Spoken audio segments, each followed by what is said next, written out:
সবাইকে good morning. তোমরা সবাই কেমন আছো? আশা করি সবাই ভালো আছো, আমিও ভালো আছি। আজ সোমবার, ঘুম থেকে উঠে পড়েছি, তারপর ফ্রেশ হয়ে এক গ্লাস জল খেয়ে নিয়েছি। তারপর একটু কাজে লেগে গেলাম। ড্রেসিং টেবিলটা অগোছালো ছিল, অনেক দিন ধরেই ভাবছি একটু গুছিয়ে নেব।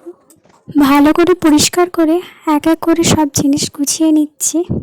সাজানো গোছানো কার না দেখতে ভালো লাগে, সবারই ভালো লাগে, আমার তো বেশ ভালোই লাগে সাজানো গোছানো দেখতে।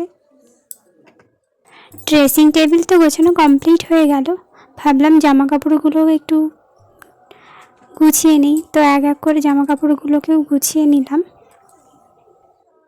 তারপর ব্রেকফাস্ট রেডি করে নিয়েছি।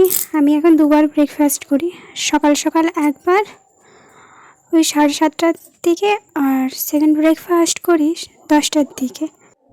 যেহেতু দুইবার ব্রেকফাস্ট করি, তাই প্রথমের দিকে সকালে প্রায় দিন মুড়িই খাই। আজকেও মুড়ি মাখা করেছি, সেটাই খেয়ে নিচ্ছি।